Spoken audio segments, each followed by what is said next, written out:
Listo, perfecto, ha empezado la grabación. Eh, a mitad del diplomado vamos a enviarles un sondeo, como para, ya ha pasado bastante tiempo, el suficiente para que ustedes nos cuenten cómo se han sentido, para que nos cuenten qué cosas podríamos mejorar, qué cosas están muy bien, para poder como implementar esos comentarios en lo que resta, ¿no? Y pues ustedes se sientan completamente satisfechos con el diplomado. Entonces quería contarles que en unas 2 o 3 semanas estaremos enviarles ese sondeo. Es muy importante que lo completen porque pues es el insumo esencial, principal, para que nosotros podamos trabajar pues en las mejoras que requieran. Bueno, entonces necesito que alguna persona voluntaria de manera muy general me cuente qué temas se tocaron la semana pasada en relación con GIS o con geografía. Así un abuelo de pájaro. ¿Qué pasó en esa clase? En esas dos últimas clases. Pues se trabajaron el tema de las simbologías en las capas en QGIS, el ingreso a diferentes plataformas como el DANE para descargar información, eh, ¿qué más? Pues como el cargue de diferentes capas también dentro de QGIS, la creación de carpetas como para que, pues para que estructuráramos mejor toda la información que vamos a ir consolidando pues a medida que vaya corriendo el módulo, Ok, pues como súper. cositas así. Ok. O sea, cosas estrictamente técnicas. Sí, Listo, perfecto. Entonces, la idea de hoy es que pensemos un poco en lo que podemos hacer o las preguntas que podemos plantearnos en arqueología a partir de la información que nos puede ofrecer un sistema de información geográfica, que pues como hablamos antes durante la primera sesión, puede que eso nos dé una lista de datos enorme, una lista de datos impresionante, sofisticada, espacializada a la perfección, pero si una lista de datos en arqueología no se problematiza a la luz de la teoría, pues aporta muy poco, ¿no?, al conocimiento nuevo del pasado. Entonces la idea es que el día de hoy pensemos un poquito en lo que nosotros en arqueología conocemos como escalas de análisis y cómo eso se relaciona con los sistemas de información geográfica y con las preguntas que podemos plantearnos cuando diseñamos proyectos de investigación y sobre todo pues cuando pensamos el paisaje o los paisajes del pasado como espacios ocupados durante periodos distintos de tiempo y que a veces se consolidan como palimpsestos, ¿no? Porque pues eso a la larga es un paisaje, un palimpsesto sociocultural, donde podemos observar una serie de vestigios que se pueden sobreponer, una serie de rasgos físicos, antrópicos, que testifican sobre acciones pasadas. Y es muy interesante pensar en, por ejemplo, cómo la gente en el pasado interactuaba con las huellas del pasado. Y en ese sentido es cuando nosotros abordamos los paisajes como palimpsestos y cuando pensamos en lo interesante que pueden ser los sistemas de información geográfica para consolidar información que nos permita aproximarnos a esos paisajes pretéritos, por a partir de una pregunta que por supuesto tenga que ver con los lugares, pero que también tenga que ver con la sociabilidad humana. La vez pasada hablábamos de esa dicotomía estéril entre lo natural y lo cultural que ha ido replanteándose en la actualidad y que ha sugerido entender los paisajes de una manera holística, de una manera como una unidad misma de análisis en sí misma, sin como esa separación de donde se entiende lo natural como un fondo en blanco, donde llegan unas personas a intervenir por primera vez. Sabemos que es muy difícil poder pensar el paisaje en la arqueología de esa manera en la actualidad. Entonces, yo tengo una presentación que voy a, durante la primera hora, voy a conversar con ustedes, interactuando, por supuesto, con los participantes, y después vamos a hacer una actividad distinta en relación con lo que hagamos durante esta primera parte de la clase. Entonces, voy a compartir mi pantalla, creo que ahí están viendo. Listo, perfecto, agrandémoslo. Entonces, eh,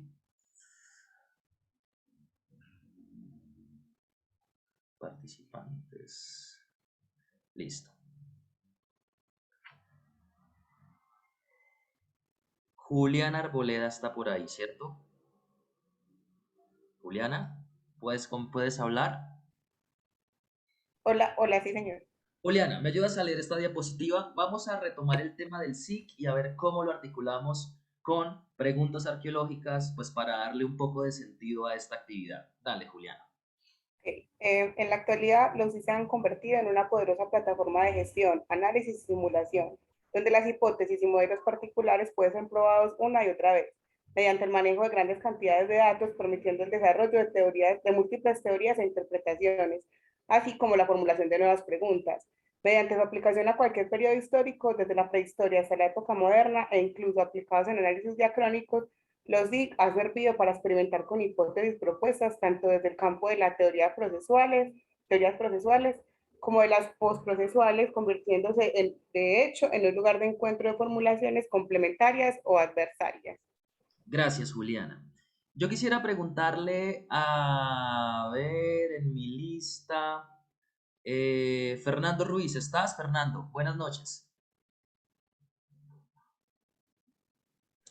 Sí, buenas noches. Fernando, ¿cómo está? Estábamos en esta diapositiva hablando como un poco de cómo los SIC se han ido articulando a las investigaciones arqueológicas y parece que hay como un hiato ¿Un qué, entre lo que perdón? se... ¿Cómo? ¿Hay un qué? Como una ruptura, un hiato Ya. Sí. entre, entre las preguntas, por supuesto, que se pueden hacer los arqueólogos o arqueólogas desde los frentes procesuales y luego lo que ocurre después de la década de finales de la década de 1970. ¿Usted recuerda alguna característica, por ejemplo, de las teorías procesuales o cómo lo diferenciaría de las postprocesuales? Ah, carajo.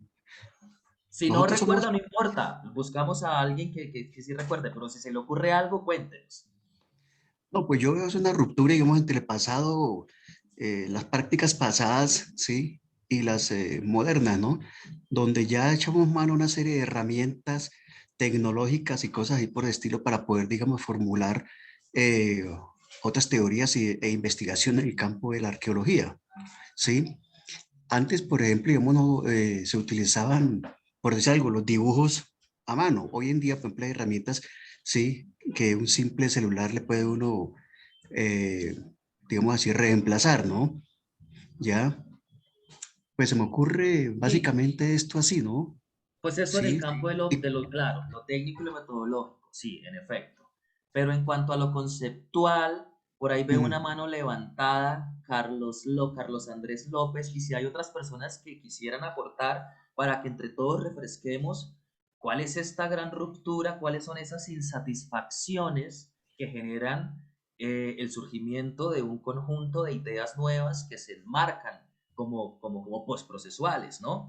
En la actualidad, la verdad es que yo no, pues no soy muy seguidor de decir que hay un grupo de arqueología postprocesal y una procesual, pues porque en la actualidad necesitamos de los métodos y de las ideas de todos esos frentes conceptuales que se desarrollaron durante la segunda mitad del siglo XX y estamos parados sobre esos hombros. Pero en efecto hay unas diferencias sustanciales desde lo epistemológico que vale la pena considerar aquí, porque en esta cita que tengo dicen, bueno, es que se experimenta desde las hipótesis tanto procesuales como postprocesuales y esto no está incluyendo, por ejemplo, lo postmoderno, que pues no vamos a centrarnos en esto, pero en la actualidad el giro ontológico, epistemológico y lo postmoderno también genera una serie de rupturas entre lo postprocesual, que era como lo más de avanzada hacia la década de 1980. Carlos Andrés, ¿cuál es su opinión sobre estas rupturas entre lo procesual y lo postprocesual?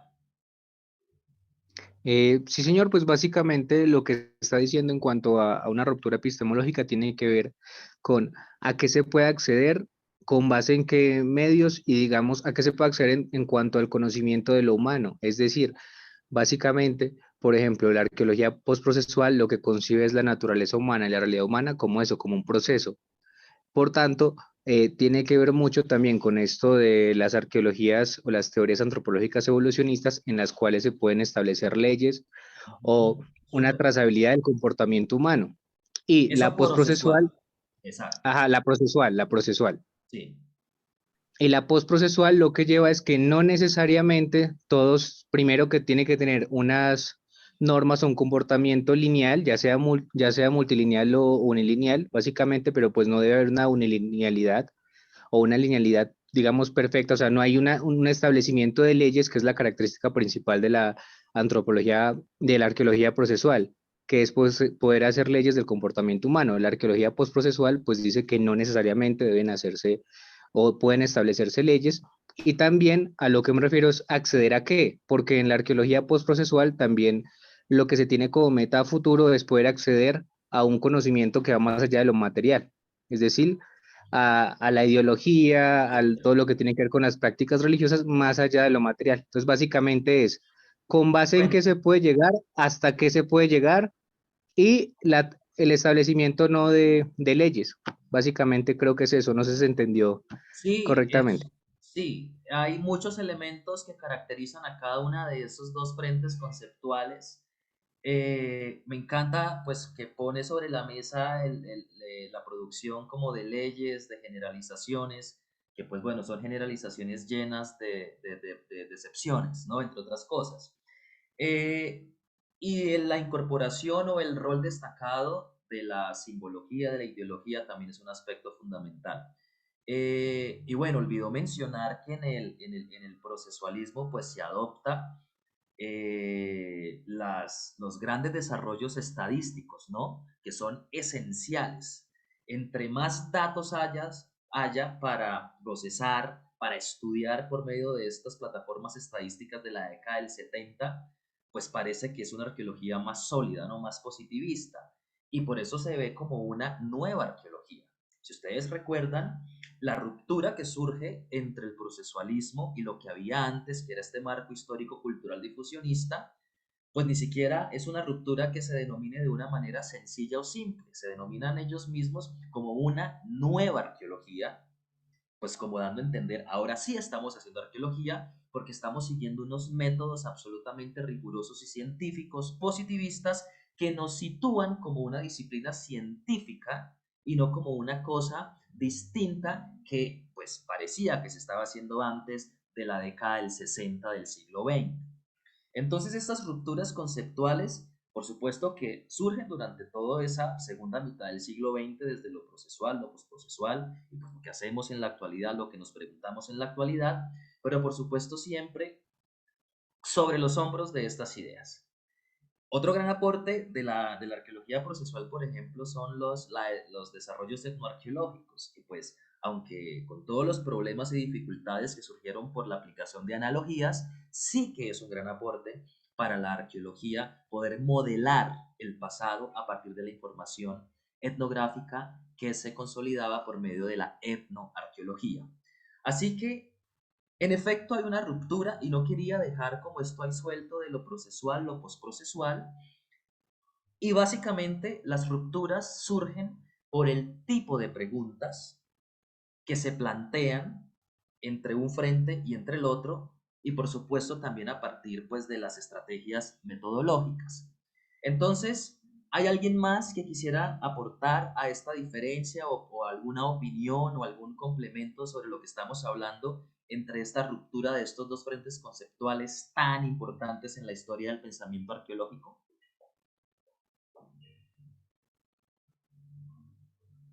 Bueno, parece que no. Entonces, hay unos ejemplos fundamentales. Juan David, lo escuchamos. Buenas noches.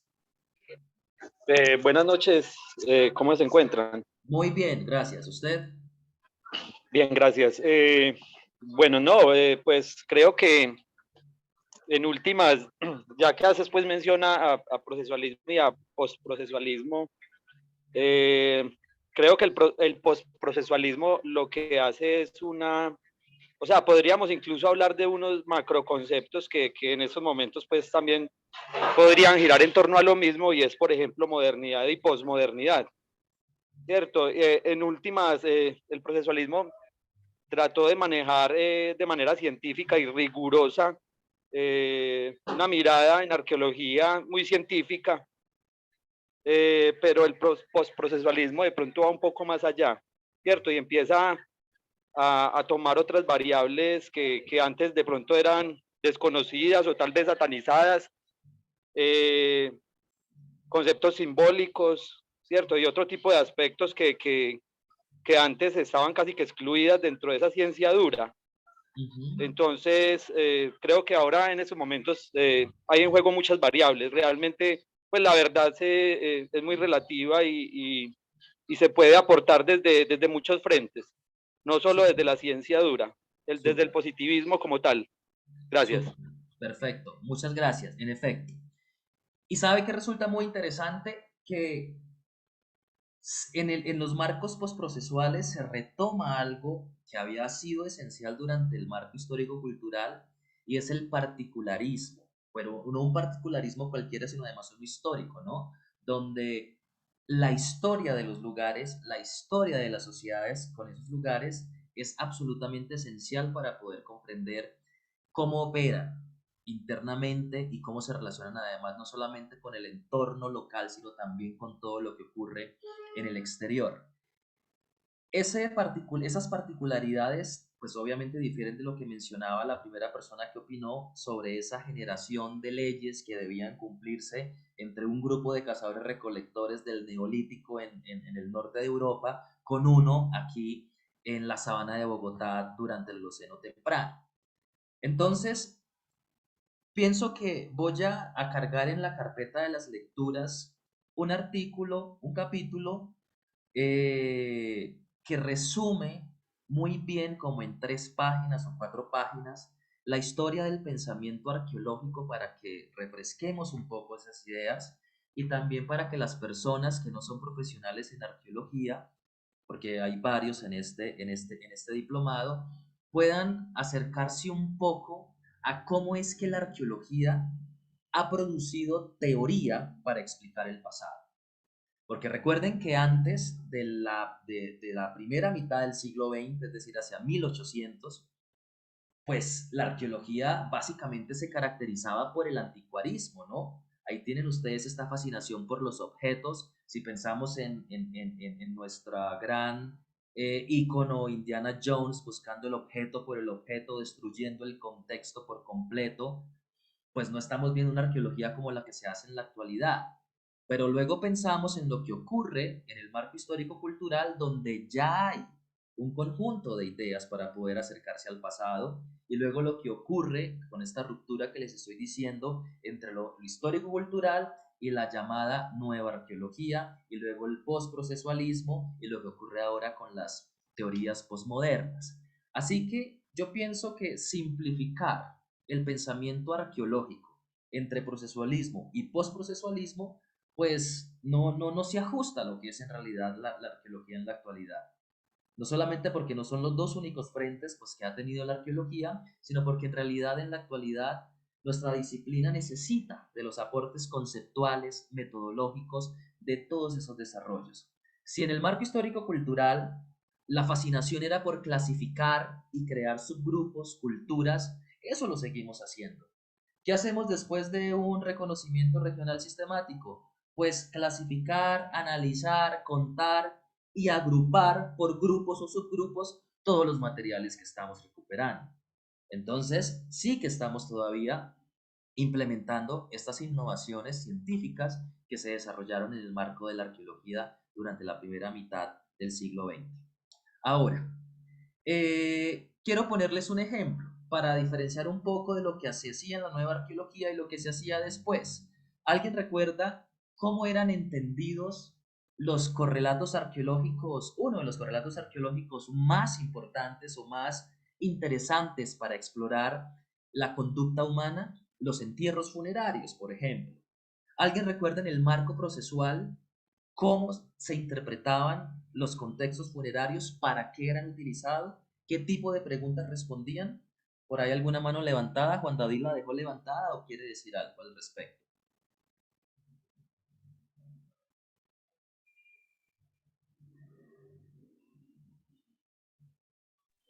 No, la había dejado levantada, qué pena. Bueno, ¿alguna idea? ¿Alguien recuerda sus clases de teoría en arqueología sobre por qué, cómo los contextos funerarios son abordados en el marco procesual, que por primera es interesante que las prácticas mortuorias durante la nueva arqueología o procesualismo, que es lo mismo, por primera vez son abordados como contextos donde se puede explorar la dimensión social de la muerte. Eso no ocurría en el marco histórico-cultural. Así que es una gran innovación, es un gran salto. Y si ustedes piensan en el trabajo, por ejemplo, de Sachs en 1970, que es la tesis doctoral más citada del planeta, la tesis de este personaje en 1970, sin ni siquiera publicarse, donde se explora por primera vez la dimensión social de las prácticas mortuorias, porque recuerden que en el marco histórico-cultural las tumbas eran excavadas o documentadas para buscar relación de unas culturas con otras o para clasificar los elementos que se encontraban en esas tumbas y mirar a qué grupo o subgrupo cultural podrían asociarse. Pero no se hablaba de lo que implicaba la muerte en la sociabilidad humana, que es una gran hazaña pues del procesualismo hacia la década de 1960 en sus finales. El problema es que la gente del marco procesual pues generaron una serie de leyes, como mencionó alguien antes, de generalizaciones, donde se suponía, por ejemplo, que las tumbas eran un reflejo directo del rol de esa persona muerta en el mundo de los vivos. Eso por un lado.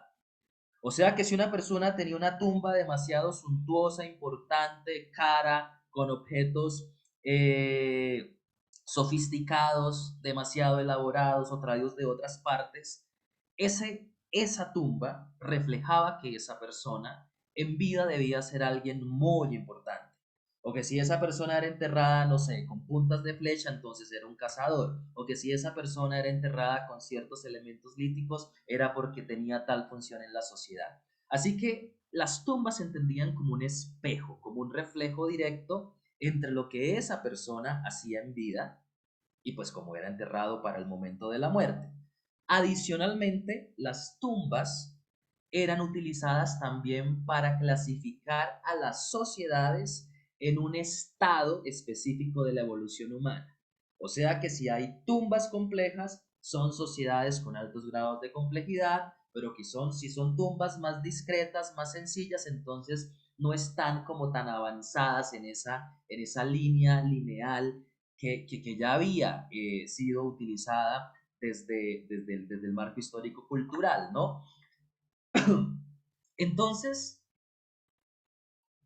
si las tumbas eran interpretadas de esta manera, y así tenía que funcionar para todas las tumbas de todos los contextos arqueológicos, hacia los 70 finales entonces aparecen las reacciones postprocesuales, que muchos lo denominan como un enfoque rebelde, pues porque dijeron, no señor, las tumbas no tienen que ser en todos los casos un reflejo directo ni de la sociedad que las hace, ni del individuo que yace en esas tumbas. Y más bien se plantea las tumbas como una máscara o como un lugar donde se distorsiona la realidad de esa persona que muere. Es decir, un momento en el que se distorsiona o se negocia o se enmascara lo que en realidad era esa persona en vida. Y estas informaciones, estas ideas han sido corroboradas por cientos de datos etnográficos donde las personas pueden que no gocen de un prestigio durante la vida como humano, como en vida, pero que al momento de su muerte lo dé todo. Y no la persona que muere, por supuesto, sino que los vivos, que son a la larga quienes tienen la responsabilidad de darle un estatus al muerto en el momento de la muerte, así ese estatus no tenga nada que ver con lo que esa persona representaba para el grupo social mientras se mantenía vivo. Y por supuesto, esto lo que le delega a los grupos humanos es agencia. Este gran concepto que surge durante el estructuralismo y que se refina en el postestructuralismo y que en la posmodernidad tiene tanta relevancia, que es el rol de la agencia.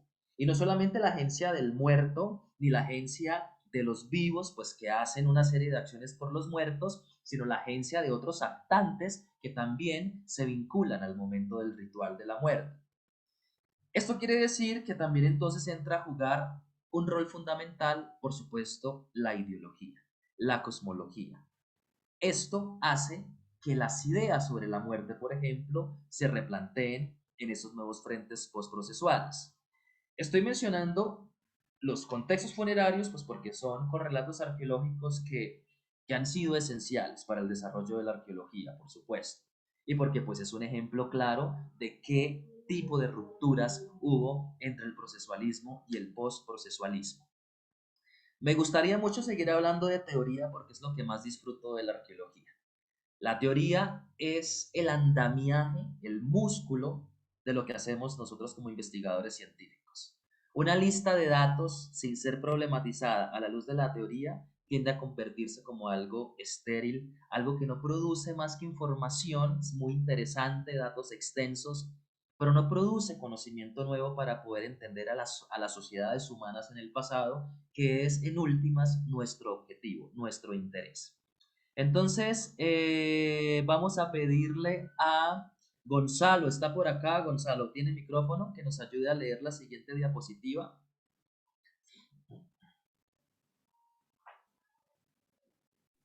Claro que sí, con gusto. Las escalas espaciales en SIG. A escala espacial macro, entre los ejemplos más repetidos se incluyen el rol de ciertos recursos naturales o de la topografía en la formación de los patrones de asentamiento, la visibilidad de los monumentos o fortificaciones, el desarrollo de redes de caminos y vías de paso, el establecimiento de marcadores territoriales, la utilización de diferentes medios en transporte y su influencia en el trazado de rutas de comercio, análisis de procedencia y circulación, el papel de las formaciones naturales en la génesis y evolución de los paisajes simbólicos. Gracias, Gonzalo. Entonces, sin importar a qué frente conceptual yo quisiera adherirme, si que me encanta la arqueología procesual, si me encanta la arqueología postprocesual, si me encanta la arqueología postmoderna, en todo caso, los sistemas de información geográfica son absolutamente útiles para responder cualquier tipo de pregunta que se relacione con un lugar en el paisaje. Y esto hace que tengamos que definir escalas de análisis. No solamente las escalas de análisis se refieren a lo cronológico, por supuesto que también se refiere a lo espacial, y así como en arqueología o como en antropología o como en geografía o como en cualquier disciplina científica, se requiere definir de una escala de análisis. Por supuesto que nuestro marco teórico cuando hacemos proyectos de investigación y por supuesto nuestra pregunta depende en sí misma de la escala que definamos como un ejercicio creativo para responder a una pregunta. Y lo que estamos tratando de hacer en este diplomado es poder, por una parte, aprender una serie de herramientas técnicas, pero que puedan ser articuladas con preguntas arqueológicas, a partir pues, de una escala que definamos, por lo menos en la primera parte del diplomado.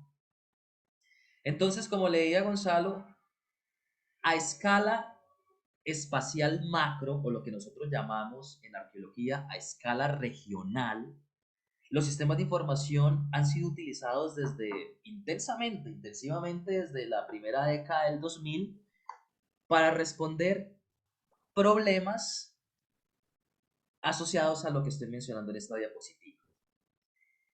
Y uno dice, bueno, pero ¿qué pasa si yo tengo una escala de análisis macro, pero a la vez tengo una escala de análisis asociada a lo cultural en términos del estado de la evolución o del tipo de sociedad que yo estudio? Y me refiero a si estudio cazadores recolectores, me refiero a si estudio cacicazgos, me refiero a si estudio ciudades estados o si estoy estudiando imperios. Eso también tiene mucho que ver. Entonces, la visibilidad de monumentos o fortificaciones, esta este tema de los monumentos y de lo monumental en el paisaje, pues me restringe a un cierto tipo de sociedades que dejan este tipo de huellas en el pasado, ¿no? Porque los cazadores recolectores, por lo menos los de los que tenemos noticias en América, especialmente en Colombia, pues no hacían monumentos o fortificaciones para transformar los lugares que habitaban. Transformaban los paisajes de otra manera distinta, por supuesto. Uno nunca puede pensar que un cazador recolector pues va para arriba y para abajo dejando poquita transformación al entorno, porque no es así, por supuesto que son modificados los paisajes. Y no solamente desde lo físico, sino también desde lo ideacional, y ya vamos a hablar de eso un poquito. Así que si quisiéramos, por ejemplo, rastrear monumentos o fortificaciones en el actual territorio colombiano, pues bueno, tendríamos que referirnos o que investigar sociedades con ese tipo de vestigios que pues en la actualidad nosotros asociamos a los famosos cacicazgos, ¿no? Pero si estamos en otra parte del mundo y pensamos en Göbekli Tepe, ¿alguien ha escuchado sobre Göbekli Tepe? Göbekli Tepe en Turquía. Aló, hola, buenas noches, ¿me escuchas, Hola profe? ¿Me Diana, ¿cómo escuchan? estás? ¿Sabes algo de Göbekli Tepe? Uy, pues digamos que la primera vez que yo supe eso fue porque apareció en una serie, ¿no? Entonces ilustraban lo que representaba ese hallazgo y no tengo muy presente, o sea, no tengo muy claro fechas ni nada, pero es algo así muy importante, ¿cómo decirlo? Ay, no sé, fue como un antes y un después. Bueno, te cuento por qué, Diana, muchas gracias. Y en efecto, pues es un referente arqueológico fundamental porque es un sitio monumental, el sitio monumental, pues fechado con la cronología más temprana hasta la actualidad. Es decir, son cazadores recolectores haciendo unos templos impresionantes. Pueden googlearlo, Göbekli Tepe, Turquía. Unas estructuras en piedra impresionantes, tipo, pues, no me gusta la comparación, pero pues piensen en Stonehenge en Inglaterra, no a esa escala, pero bastante cercana. Y es un sitio arqueológico impresionante, con vestigios de construcciones monumentales que nunca en la arqueología se le habían delegado a sociedades de cazadores recolectores, porque se suponía que los únicos o quienes tenían la patente de construir cosas monumentales eran de cacicazgos para arriba, imperios, ciudades, estados, etc. Lo cual nuevamente nos pone en el escenario de replantear estas clasificaciones que hemos hecho para simplificar la realidad de las sociedades humanas y poder determinarlas de alguna manera en algún momento de la evolución social. Es decir, o cazadores recolectores o cacicazgos, o imperios o ciudades-estados. Pero, por ejemplo, si quisiéramos hacer estudios de análisis de procedencia y circulación, esto sí que podemos hacerlo para sociedades de cazadores recolectores, por ejemplo, y ya les voy a mostrar un ejemplo sobre ese aspecto. Entonces, esto en cuanto a lo que podemos hacer con sistemas de información geográfica a una escala regional, y ya pues me voy a centrar en algunos ejemplos más adelante. Pero bueno, también tenemos a escala que en muchos trabajos se conoce como meso y microespaciales, pero que nosotros en arqueología podemos llamar distinto, a escala de sitio, a escala local, a escala de objetos, etc. Para esto, por ejemplo, los sistemas de información geográfica son útiles para el estudio de las distribuciones de artefactos, propiedades geoquímicas del suelo, la organización interna de los asentamientos y otros eventos particulares, y me refiero, por ejemplo, a algo tan micro y tan local como un contexto ritual, un contexto funerario, etc. De la parte anterior se me había olvidado hablar de algo muy importante que son los patrones de asentamiento. Los sistemas de información geográfica, por medio de las estrategias metodológicas que se implementan a escala local, regional en arqueología, son esenciales para hablar de patrones de asentamiento. Y ya vamos a ver más adelantico por qué. Entonces, ¿me están escuchando? Hola. Sí, estamos dijo? escuchando. Y sí, Ah, profe, bueno, se escucha. perfecto. Alguien en el chat dijo que se le fue el audio. Y por supuesto que todas estas datos que recuperamos a partir de la pregunta que yo me hago, pues en la actualidad se puede implementar en cualquier cantidad pues de plataformas y de desarrollos tecnológicos que hace mucho más sofisticados los productos sobre las investigaciones del pasado. Entonces, esencialmente podríamos pensar en estas dos escalas grandes en arqueología, como ya todos lo hemos visto pues, en nuestras carreras, pensando en lo regional y en lo local, ¿no? Pero sabemos que pues hay escalas más pequeñas que lo local y hay escalas que además sobrepasan la esfera de lo físico, y ya vamos a ver por qué en unos ejemplos que tengo más adelante. Pero en todo esto que estábamos hablando hasta acá, parecía que estuviéramos respondiendo preguntas todavía como muy asociadas a esa segunda mitad del siglo XX en el marco procesual, donde estamos pensando únicamente en los asentamientos, en la disponibilidad de recursos, en cómo se mueven los cazadores recolectores. Recuerden ese trabajo seminal de Louis Binford, cuando describe o propone el modelo para explicar la movilidad de los cazadores recolectores. ¿Se acuerdan de movilidad logística, movilidad residencial? Y todo esto se hacía intuitivamente a partir obviamente, de información etnoarqueológica, pero también pensando los paisajes a un nivel regional. ¿De dónde van los cazadores recolectores? ¿Hasta dónde? ¿Y en función de qué? Por supuesto que para entonces lo más importante era en función de la disponibilidad de recursos, de la disponibilidad de cuerpos de agua, de la favorabilidad de los rasgos físicos del paisaje, pero faltaba algo esencial en esos desarrollos conceptuales, y es que los paisajes parecían mutilados de los sistemas de ideas, de lo cosmológico. Había una mano levantada. ¿Quién era que se me fue? Quiero escuchar quién era la persona No, Juan para que... Pablo, Listo, mira, Juan David. en torno a este sitio, creo que de pronto es un poco aseverado decir que eran cazadores recolectores propiamente, porque están muy cercanos al 10.000, o sea, al inicio del proceso de neolítico. Sí, Entonces estamos hablando casi que de sociedades que se están asentando y que están empezando a crear ese tipo de escenarios. sí, sí, de acuerdo. Me está hablando de las personas que crearon Göbekli Tepe, ¿cierto? Sí, sí, sí. Ok, 8.000, 10.000 años antes de Cristo. sí, eso es bastante viejo y en efecto, pues hay unos asentamientos ya para entonces, pero yo me inclino por pues estos investigadores que proponen, bueno, no, también es que la categoría de cazador-recolector en un sentido estricto, pues es un poco difícil, ¿no?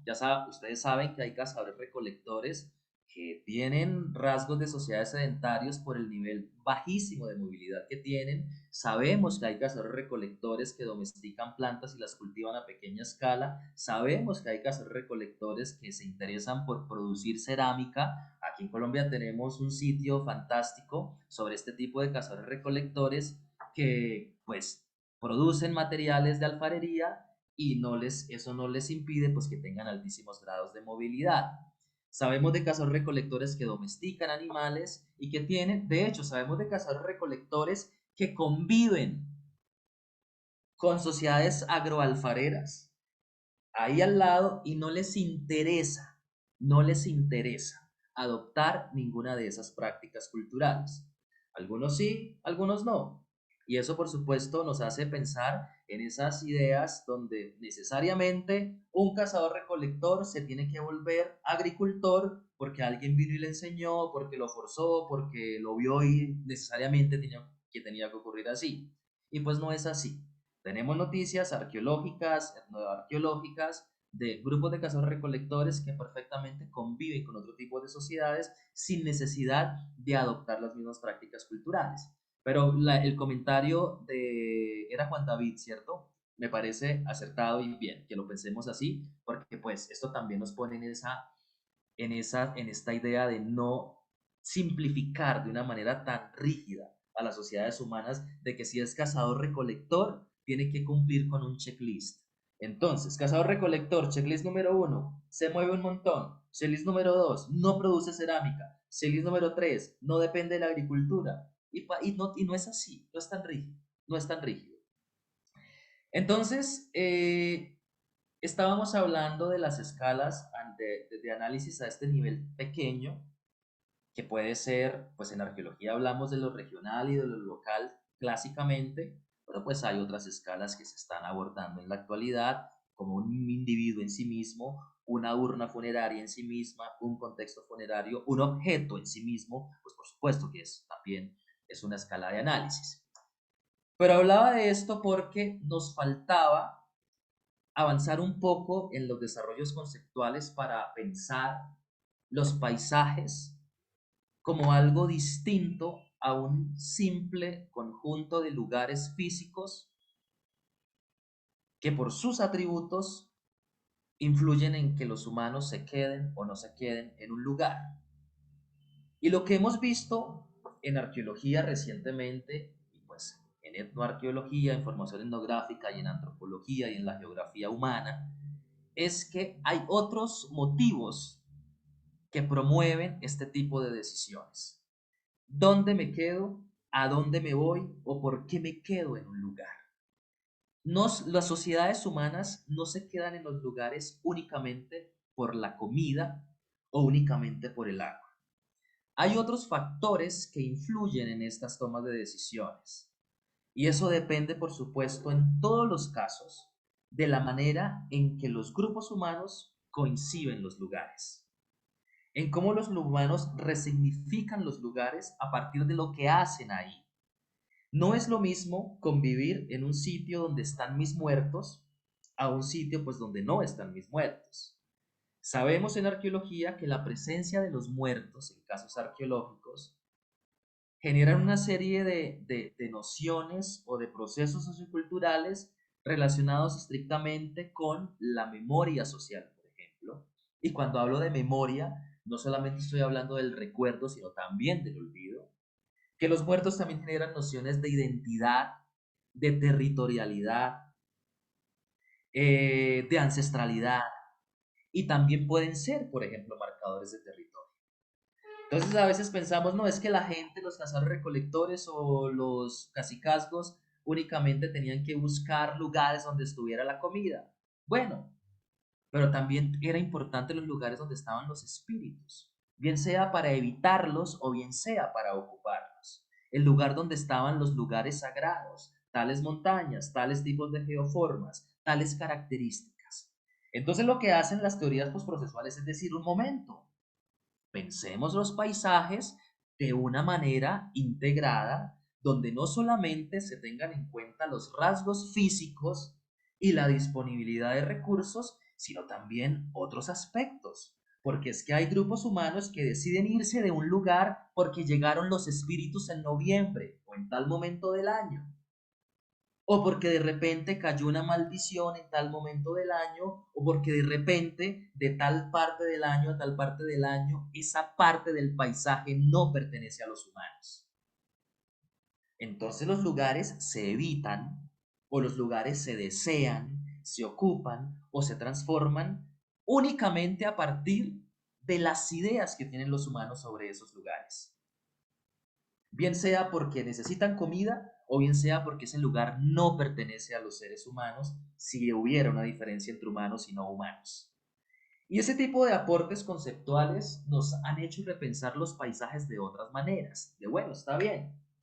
El paisaje no es únicamente comida y abrigo y agua y animales para comer, sino también es espíritu, son geografías sagradas, un concepto absolutamente divino que se usa en arqueología en la actualidad, geografías sagradas, que también en inglés se conoce como spiritscapes o sacred geographies o los seascapes o los skyscapes. hay un escape para todo. Estas ideas sobre el paisaje que resultaron bastante refrescantes y renovadoras en la arqueología, nos ha hecho pensar los lugares de una manera distinta, porque es que los paisajes no pueden entenderse únicamente en el estricto plano de lo cartesiano, en el estricto plano de lo economicista y de lo ambientalista. Debemos pensar también en lo simbólico, en lo ideológico, y cómo ese tipo de decisiones promueven a que los humanos las ocupen. Para nosotros tal vez en la actualidad un cementerio, por más que esté al lado de una fuente divina de agua, no es un lugar ideal para ser ocupado. Pues estoy hablando, puede haber excepciones, pero estoy pensando en lo que nosotros pensamos sobre los muertos según la cosmología cristiana y según nuestras ideas occidentalizadas, que un cementerio no es un lugar adecuado para vivir. Pero en el pasado vemos que muchos de las áreas de vivienda para los vivos son compartidas con las áreas de vivienda también de los muertos. Parece que no importa, es fundamental convivir con los muertos. Para nosotros en la actualidad no, así el cementerio nos lo regalen, así el cementerio me hagan la casa al lado, pues no. Así haya agua, así haya comida, pues no, porque es de los muertos. En distintos casos etnográficos podemos contrastar estas ideas para confirmar que sí es importante convivir con los muertos, o para decir no, definitivamente a la gente no le gusta convivir con los muertos, o no le gusta convivir con las dantas, o no le gusta convivir con los tapires, o no le gusta convivir con cierto tipo de animales, porque son los mismos muertos en otra forma distinta. Y ya vamos a hablar un poquito de eso también. Entonces, quería mostrarles un caso particular. Voy a centrarme un poco en el sitio o en el valle del río Checo en Nemocón, donde yo trabajé para mi tesis doctoral. Muy rápidamente quiero contarles cómo pensaba yo y cómo pues terminé articulando todas estas ideas de paisaje con una escala de análisis y con un sistema de información geográfica que me permitiera acercarme a esos lugares de la manera en que lo he estado planteando durante los últimos minutos. Este es el Valle del Río Checua, es un valle chiquito, con un río bastante escaso de agua que se conoce como el río Checua y que es afluente del río Neusa, es tributario del río Neusa. Y lo que están viendo ustedes acá en esta flecha es la colina de Checua, un sitio arqueológico que identificó Correal en los 80s y que excavó a la profesora Ana María Groth a finales de los 80s y luego en la década del 90. Identificó un sitio arqueológico de cazadores-recolectores. Un sitio que se convirtió importantísimo para entender el poblamiento de América, del norte de Sudamérica, pero también para entender aspectos relacionados con las conductas rituales, ¿no? Por la cantidad de enterramientos que hay en esa colina. Está en la parte plana, pero ya colindando con las montañas orientales del valle. Aquí en este otro mapita podemos ver el río Checua, que es este que estoy señalando acá, otras quebraditas. Estos son sitios arqueológicos muy cercanos a los cuerpos de agua. Todos estos tres, Nemocón 4, Rasgatá y Checua, son de cazadores-recolectores, es decir, sitios de personas que ocuparon esos lugares del 9000 antes del presente hasta el 5000 antes del presente. Entonces, me voy a centrar... Perdón, ¿sí? ¿dónde es esto? ¿Boyacá? Nemocón, aquí en Cundinamarca, en Nemocón. Ah, ok, gracias. Entonces, si se fijan en la colina de Checua, que es donde yo me centré para estudiar los ritos funerarios de estas personas y para saber quiénes son estos cazadores-recolectores, cómo se están moviendo en el valle. Obviamente en el valle pensando desde una perspectiva geográfica actual, sin que esto quiera decir que es que esta gente decía yo estoy en el valle de Checo y de aquí no me saca nadie y no puedo ir al valle de Ubaté y no puedo ir a Labra y no puedo ir a Zipaquirá. Por supuesto que no, pero necesitamos definir una escala. Mi escala era el valle del río Checua en cuanto a lo regional. Pero también para responder a mi pregunta necesitaba una escala a nivel local. Y yo quería centrarme para eso en hacer una excavación en la colina de Checua y hacer una excavación en los abrigos de Nemocón. Por cuestiones de permisos y de tiempos y de cuestiones que no vienen al caso, únicamente logré excavar la colina de Checua, pero pues fue suficiente porque tuve que excavar 24 tumbas, porque ya les voy a mostrar unas fotos, eso es impresionante la cantidad de entierros funerarios que hay en esa colina. Y si se fijan en la ubicación, está en la parte plana del valle, pero ya muy cerca de las montañas del valle del sector oriental.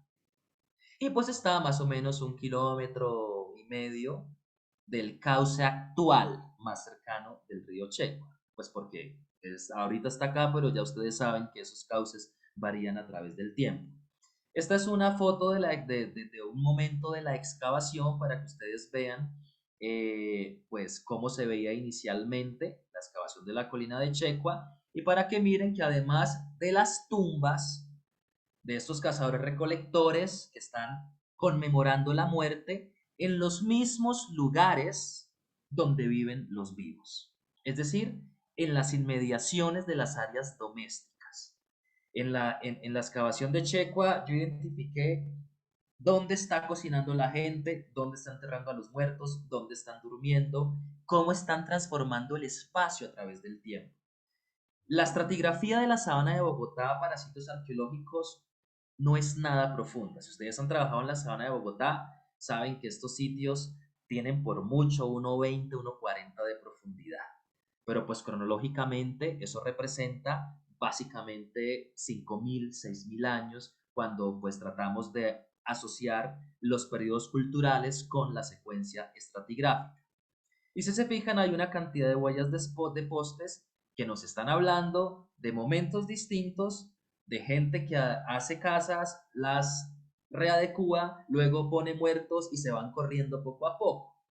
Ahora, aunque esto es una excavación, yo me voy a adelantar un segundito por acá para mostrarles un plano. Si ustedes se fijan, esta es la colina de Checua. Esto que está acá con sus cotas de altura.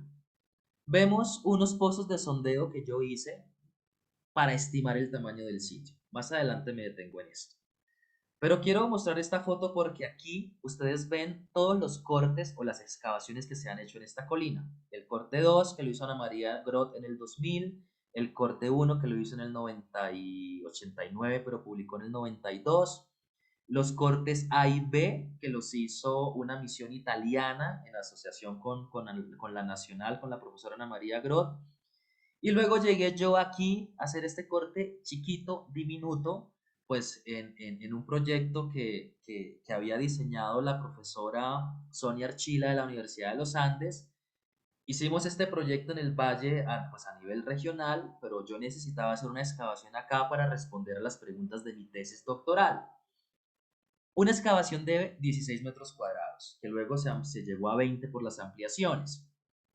La más chiquita de todas, pero donde más salieron tumbas. Y aunque a esto se le hizo una prospección geoeléctrica para poder mirar pues también esas anomalías en el subsuelo y tratar de hacer un estimado de qué ocurre ahí a nivel de vestigios arqueológicos, fue estrictamente un golpe de suerte. Lo que hice yo fue decir, bueno, Ana María Groth hizo este corte acá, yo quiero ver cómo continúa la cosa hacia acá. Y pudo haber sido acá, pudo haber sido en otra parte, pero bueno, decidimos ahí. Y pues digo yo que fue un golpe de suerte porque fueron 24 tumbas y era pues precisamente lo que yo necesitaba, excavar tumbas para responder a las preguntas que me había planteado. Y a nivel anecdótico les cuento que iba yo en el nivel 70 y yo sabía que la estratigrafía llegaba hasta 1,20 o 1,30. Y estaba en el nivel 70 y no encontraba ni un muerto. Encontraba de todo: pisos de piedra, apisonados compactos, fogones, huellas de poste, huesos de fauna por montones, y no encontraba ni un muerto. Yo me puse muy triste y dije, bueno, pues entonces voy a tener que escribir mi tesis a partir de la no presencia de muertos en este lugar. Y precisamente en el nivel 70 empezó a aparecer el primero, el segundo, el tercero, 24. Y como tuve que ampliar para poder excavar algunas tumbas, en esas paredes de las ampliaciones seguían apareciendo, pero pues no toqué eso porque si sigo ampliando nunca termino. Así que este sitio, y luego la prospección eléctrica reveló que todo esto está lleno de anomalías, de algún tipo de rasgo arqueológico. Pero estoy mostrándoles este cuadro, esta foto, porque aunque yo estoy hablando a una escala local, diciendo yo en mis palabras, es una excavación para responder una pregunta asociada a una escala de análisis micro, yo únicamente tengo esta ventana tan pequeñita para poder entender lo que pasaba en esta colina de Chepa. Una colina que ya ven ustedes el tamaño. Así que para poder entender lo que en realidad pasa, lo que yo tengo que hacer es articular toda esta información que por fortuna está documentada, que por fortuna se puede articular para poder pues crear un panorama mucho más acertado sobre lo que en realidad ocurre acá. Porque yo con este corte chiquito pues sí, documenté unas tumbas de una manera rigurosa, siguiendo un enfoque arqueotanatológico, pero la información de estos otros cortes no coincidía en lo metodológico porque las tumbas se habían excavado de otra manera y porque la profesora Ana María Grot tenía otro tipo de preguntas en ese momento y los italianos tenían otro tipo de preguntas. Pero si yo quisiera en realidad entender qué ocurría en la colina durante esos 5.000 o 6.000 años de ocupación, necesitaba articular lo conocido. Lo hicimos con los contextos funerarios, pero en la actualidad seguimos trabajando en eso para articular toda esta información y poder responder pues a otras preguntas que nos hagan pensar en una escala de análisis que aunque sea todavía micro, necesita de mayor resolución para poder responder a esas preguntas, ¿no? Entonces, en este cuadro pequeño, la excavación del corte 3, aunque es una estrategia metodológica para responder a una pregunta de tipo local, también me permitió hacerme preguntas a una escala más chiquita, que eran la de los contextos funerarios. Ya luego retomaré este tema porque necesito volver donde estaba. Esta es una fotografía de las que le mostré de las tumbas. Aquí hay otras, son unas tumbas impresionantes de cazadores recolectores que están transformando los lugares de una manera drástica, que son tumbas que parecen perdurables y no para hacerla y abandonar a los muertos para siempre. De hecho, si alguien ha tenido la oportunidad de leer un paper que publicamos sobre este sitio que se llama Dwelling the Hill, lo que nosotros hacemos junto con Sonia Archila y la profesora Ana María Grot es sugerir que esta gente estaba experimentando un proceso inicial de sedentarización por la manera tan drástica en que se está transformando este paisaje. Es decir, traer un montón de piedras para hacer pisos de piedra, para hacer apisonados compactos, e invertir toda esta energía, tiempo, emociones, además, en enterrar a los muertos de estas maneras, son características o atributos de gente que tiene la convicción que se va a quedar en estos lugares por periodos prolongados, que no son tan itinerantes como pensábamos. Y lo que hacemos en ese artículo es presentar una serie de aproximaciones para sustentar nuestra idea de un proceso de sedentarización. A ver, me preguntan en el chat, ustedes pueden preguntar cosas en el chat. ¿Cuánto tiempo duró la excavación? ¿Qué dimensiones? La excavación, eso duró como unos 3 o 4 meses porque, pues, bueno, tenía mucha gente ayudándome, pero la excavación de las tumbas con el protocolo que estaba implementando era bastante demorada. Y las dimensiones ya las había mencionado. Inicialmente 16 metros cuadrados, pero luego hubo unas ampliaciones que lo terminaron convirtiendo en 20 metros cuadrados aproximadamente. Acá hay una pequeña reconstrucción de las tumbas, de cómo estaban dispuestas en el espacio. Y saben que llama mucho la atención, si ustedes se fijan, por supuesto que acá no se puede ver diacrónicamente, pero les voy a explicar estos muerticos con huellas de poste, como este, como este, como este, como este, como es, no, este no. Esos fundamentalmente son de los más antiguos, o sea, durante el segundo momento de ocupación que nosotros identificamos, que es aproximadamente hacia el 7.500, 8.000, la gente entierra a los muertos con estos huellitas de poste, hace unas tumbas discretas, pero están marcando el paisaje. y revisitan a los muertos. A este, por ejemplo, lo revisitaron, le sacaron el cráneo con mucho cuidado, volvieron a cerrar la tumba, hicieron nuevos actos rituales, quemaron cosas, readecuaron la estructura con aunque no hubo manipulaciones postdeposicionales, sí vemos que había una intención de modificar el lugar a partir de esas estructuras de madera. A este también le sacaron la cabecita. Y bueno, no tengo fotos porque no es el tema de la clase, pero quería decirles que estas primeras tumbas de los más antiguos se caracterizan por ser de ese tipo. Posteriormente, hacia el 6000, 5000, los cazadores recolectores de Nemocón deciden abandonar la idea de entrar a los muertos con palos, marcar las tumbas con palos. Ya no hay estructuras así, sino que lo hacen a partir de piedras. De piedras, y hacen unas estructuras impresionantes. Si se fijan en este complejo funerario, esto es un muro de piedra de 40 centímetros de altura. Y estas tumbas son estructuras hechas con piedra y tierra compactadas. Y en el momento del ritual en que se hizo este complejo funerario, prendieron fuego, por eso se ve negrito, sobre todo esto. Imaginen esto ardiendo en la tarde, en la noche, en la mañana, cuando sea, pero imaginen esto hace 6000 años. Un grupo de personas conmemorando la muerte de estas personas, y a la vez que conmemoran la muerte, transformando el lugar. Y no solo transformándolo físicamente, resignificándolo. Este lugar, por supuesto, que cambiaba su significado una vez eran introducidos los muertos como parte del paisaje. Y por supuesto que la presencia de estos muertos tenía que promover la decisión de si me quedo o si me voy.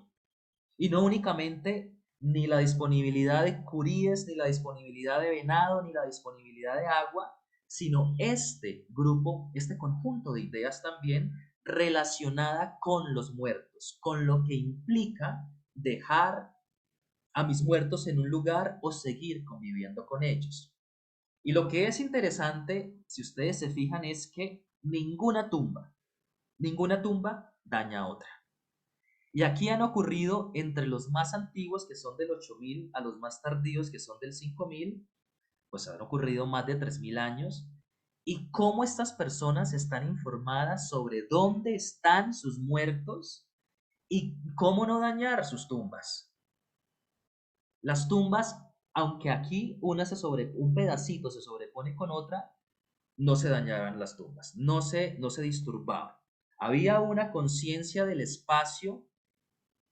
Y cuando vemos en detalle esto, pues lástima que no tengo una foto en realidad de estos contextos, vemos que se apelluzcan las tumbas y se mueven los huesos para poder mover las estructuras, pero no dañar las demás.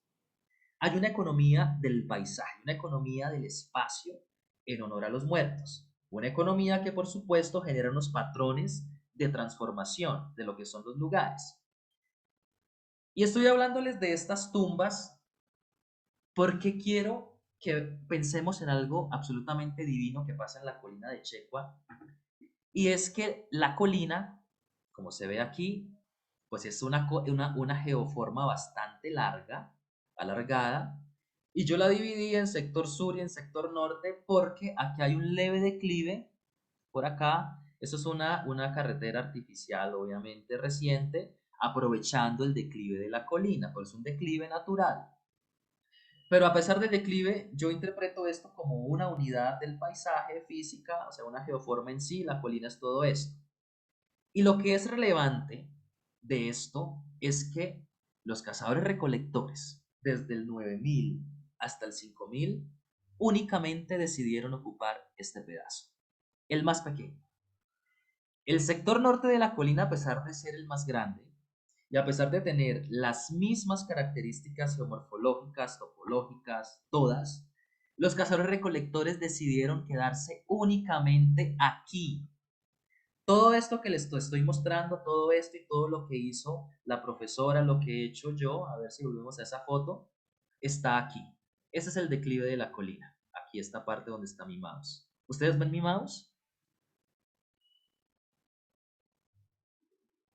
Hola. Sí, sí, sí, lo Listo, vemos. perfecto.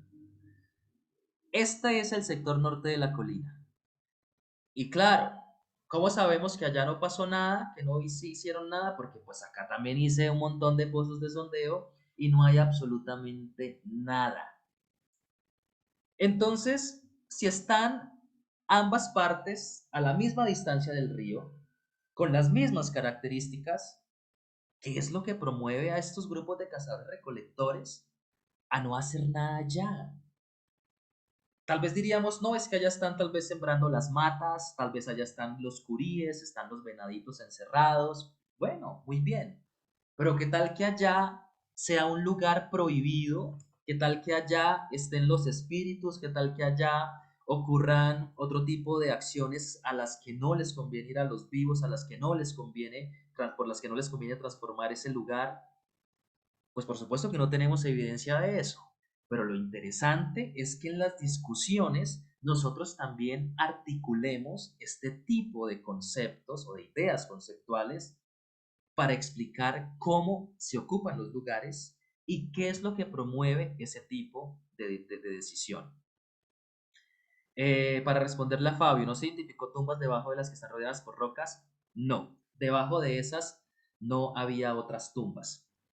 Y bueno, para entender en realidad la colina, pues tengo que terminar este proyecto en el que sigo trabajando con Sonia Archila y con Ana María Groth, porque queremos entender en realidad qué está ocurriendo ahí. Tenemos unas ventanas muy chiquitas, pero tenemos datos de alta resolución. Y pienso que vamos a poder responder muchas cosas que aún son incomprendidas para este tipo de sociedades. Entonces, este tipo de cosas pueden plantearse obviamente a partir de estrategias metodológicas que tiene la arqueología, como son pues los reconocimientos regionales sistemáticos, las prospecciones intensivas, las excavaciones de sitio, pero para nosotros poder llegar a este nivel de saber que aquí no había nada y que aquí sí están todos, pues por supuesto que nos van a servir los sistemas de información geográfica y no solamente para mirar esta escala de sitios, sino para mirarlo a una escala regional de cómo se están comportando otros sitios asociados, por ejemplo, a los mismos periodos culturales. Entonces, esto de habitar un pedazo de la colina y otro no, pues es una pregunta que por supuesto va a permanecer irresuelta por muchos años para llegar a los motivos principales o a las causas, que no puede ser el punto de partida, pues porque probablemente nunca lo sepamos. Pero lo que sí es válido es que en las interpretaciones no nos no nos ciñamos únicamente a pensar en que las personas ocupan o no ocupan un lugar por sus características físicas. Y aquí tenemos un claro ejemplo, por ejemplo, para lo que ocurría en la colina de Checua, en un grupo de personas que deciden ocupar el mismo sitio durante miles de años. Prefieren apelluzcarse y estrecharse así de la manera más absurda antes que moverse al segmento norte, pues como yo lo llamo en la actualidad de la colina. Y esto tiene que hacernos pensar en lo que plantean las ideas posprocesuales y posmodernas de cómo nos relacionamos con los paisajes. Y para llegar a ese tipo de discusiones, antes que necesitamos datos. ¿Y de dónde provienen los datos? Pues provienen de los trabajos que hagamos de prospecciones regionales sistemáticas o a partir de excavaciones y ojalá, que ese es el propósito de este curso, datos analizados a partir de sistemas de información geográfica. Ahora, hay otro tipo de lugares, otro tipo de geografías que puede que nos causen problema y que han sido sistemáticamente ignoradas en arqueología. Y son las geografías sagradas que no pueden, que no hay manera de mapearse o de señalarse en un plano cartesiano del mundo, es decir, en un mapa. Por ejemplo, para no ir muy lejos a un ejemplo familiar, si tuviéramos, si tuviéramos a ver, por ejemplo, Ana Isabel Giraldo, ¿estás por aquí, Ana Isabel?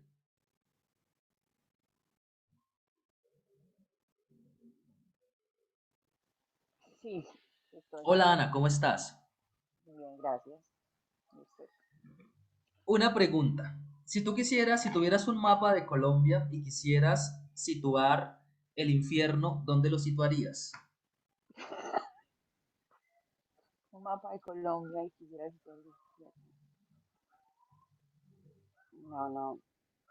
Difícil, ¿no? Pero que, o sea, ¿qué otros datos me pediría para delimitar ese infierno? O sea, No, pues ningún otro, porque dime qué coordenadas tiene el infierno, qué coordenadas geográficas tiene el infierno. ni idea. O Ni sea, ¿cómo le idea. digo?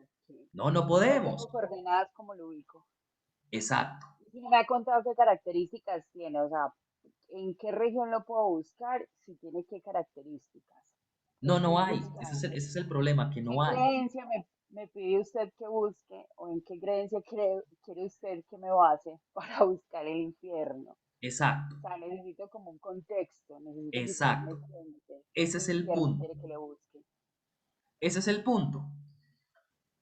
Que hay geografías que no tienen coordenadas geográficas de acuerdo a nuestra manera de organizar el mundo. Para ir a un ejemplo, ¿cuáles son las coordenadas del infierno? Pues no. Pero eso no quiere decir que el infierno no promueva una serie de decisiones importantísimas en la vida de los cristianos, pues que creen en el infierno o en el purgatorio. ¿Cuáles son las coordenadas del purgatorio? Pues no sé. ¿Cómo pongo eso entonces en un GIS? No hay manera. Pero eso no quiere decir que el purgatorio o que el cielo, la nueva Jerusalén, el seno de Abraham o el Seol, el lugar de tormento o infierno como lo llamamos recientemente, deje de ser esencial para los paisajes sagrados, por ejemplo, la cosmología cristiana. Y no deja de ser importante porque si pensamos en la cristiandad durante la Edad Media, estas geografías movían la vida de las personas. O si pensamos en las geografías sagradas de la cosmología vikinga, de la cosmología egipcia, de cualquier cosmología, tenemos que pensar en estos lugares que promueven decisiones de a dónde me quedo o a dónde voy, pero que no se pueden mapear en un GIS, por ejemplo. Y estoy hablando de esto pensando en los aportes de las teorías postprocesuales para que también pensemos que cuando estudiamos el pasado y cuando tenemos lugares identificados, físicos y mapeados en un GIS, pensar en que esos lugares físicos de alguna manera también debían relacionarse con esas geografías que únicamente son conceptualizadas por quienes las viven y por quienes las experimentan. ¿Alguien sabe este mundo a quién corresponde? El que está en la diapositiva. Este es el mundo según quién. ¿Alguien ha visto esta foto por ahí en los libros de antropología, etnografía, arqueología?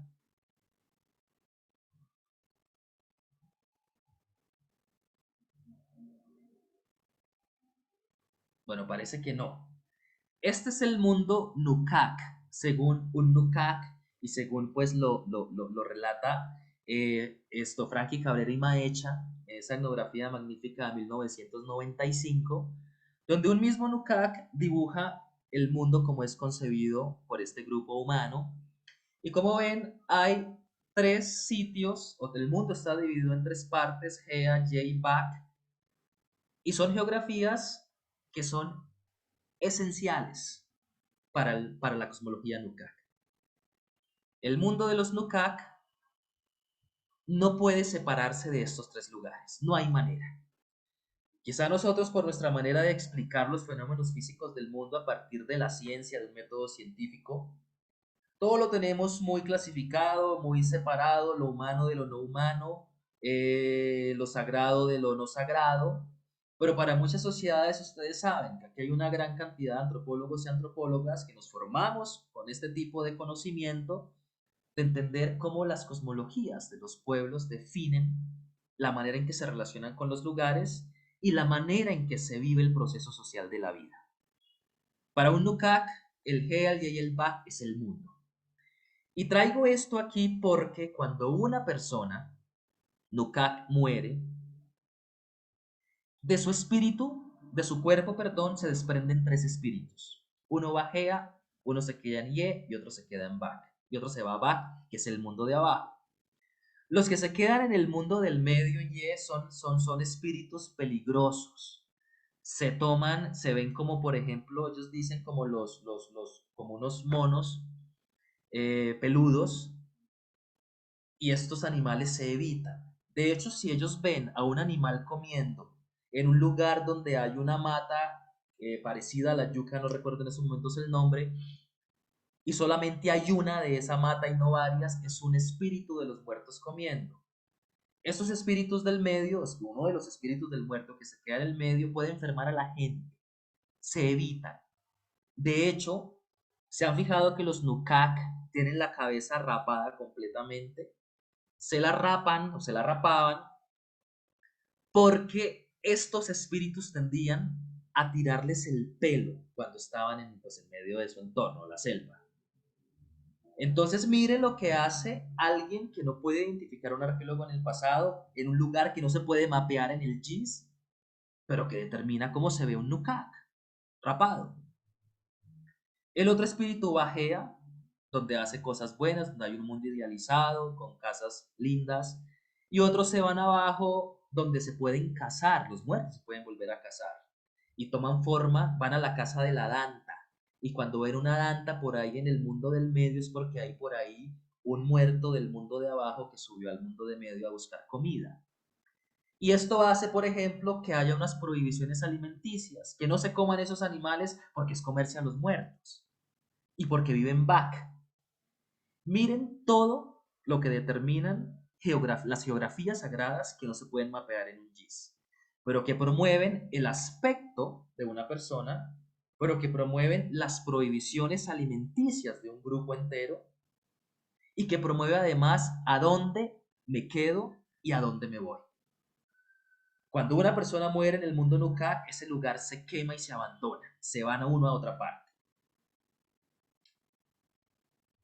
Y estoy hablando de estas geografías sagradas o de estas otras geografías sagradas para que ustedes tengan en cuenta siempre, por favor, que los sistemas de información geográfica nos dan una información valiosísima sobre unos rasgos físicos del paisaje, pero esos rasgos físicos del paisaje en la interpretación arqueológica no pueden ser separadas de estas otras geografías que, aunque no podamos rastrear ya nunca jamás por medio de un GIS o por medio de una excavación arqueológica, sí pensemos que debieron ser esenciales para la toma de las decisiones de las personas en el pasado.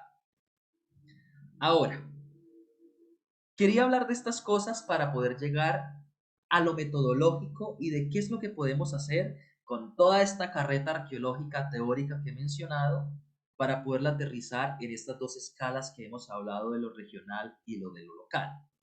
Todos sabemos que a nivel regional hemos diseñado en la arqueología una estrategia metodológica infalible que ustedes en preventiva pues están haciendo todo el tiempo, y en investigación científica se hace todo el tiempo, y son los reconocimientos regionales sistemáticos. Y ya ustedes saben en qué consiste. Ir de tanto en tanto haciendo unas pruebas de pala, documentando la estratigrafía de los pozos, documentando los materiales, ausencia, no ausencia, etc. Pero siempre ha de haber un espacio o una escala definida. Vamos a prospectar 100 kilómetros cuadrados en el Valle de Ubaté, en el Valle de La Plata, en el Valle del Magdalena, en el Valle del Río Porce, donde sea. Desde la arqueología preventiva, en la actualidad estamos supeditados a los polígonos generales que requiere el decreto 238 y a los polígonos específicos, pero bueno, tiene que implementarse un reconocimiento que, aunque no sea tan regional, por lo menos es sistemático. Y esa información que proviene de ahí se articula con un SIG para poder responder o a lo que pide el ICANN o a preguntas arqueológicas maravillosas. La arqueología preventiva, aunque tiene sus vicios por los tiempos, por la plata, por las presiones o por lo que sea, siempre tiene el potencial de permitirnos pensar en preguntas. Y ojalá que ustedes que están en preventiva pudieran utilizar esos datos de sitios arqueológicos tan impresionantes que se pueden identificar en esos proyectos, no solamente para el listado de datos que se le entrega al ICANN, sino para que sea utilizado en publicaciones que ustedes hagan, pensando en preguntas de investigación, pensando en problemas. Tienen todo el potencial los sitios. Lo que hace falta es personas como ustedes que se piensen en una pregunta asociada a la sociabilidad humana, asociada a la subsistencia, al patrón de asentamiento, pero para que eso ocurra necesitamos teoría. Y por eso yo quería hoy centrarme un poco en esto de la teoría, de su importancia, tanto para los proyectos de preventiva como para los proyectos del ICANN. Es verdad que no hay espacio, no hay tiempo para un informe con mucha teoría, con preguntas lindas elaboradas en un informe para el ICANN, pero bueno, esa información se está perdiendo y no se está comunicando ni en revistas especializadas, ni en trabajos de grado. Así que me parece que sí tiene un potencial altísimo y que ustedes deberían aprovechar cuando estén obteniendo ese tipo de trabajo, de resultados, de datos tan impresionantes en esos proyectos. ¿Qué información arqueológica permite obtener los reconocimientos regionales? No pensemos en el ICANN, pensemos en investigación. A ver, manos levantadas. ¿Qué información nos puede dar un reconocimiento regional sistemático? Bueno, no puede ser que nadie tenga una opinión sobre qué tipo de información nos puede dar para hablar de qué. Por ejemplo, para hablar de qué tipo de tema arqueológico. Yo puedo decir uno. ¿Quién? A Patrones ver. de asentamiento, patrones de Patrones de asentamiento y asentamiento. organización social. Muy bien. ¿O algún otro más? Disposición de recursos. Sí. Movilidad. Fuentes de materia prima. Muy bien. Movilidad, materia prima. Interacciones. Fenomenal. Interacciones. ¿Algo más? Robert Drenan, prestigio. Prestigio, Robert Drenan. Bueno, prestigio a nivel regional. Bien. ¿Qué otra cosa?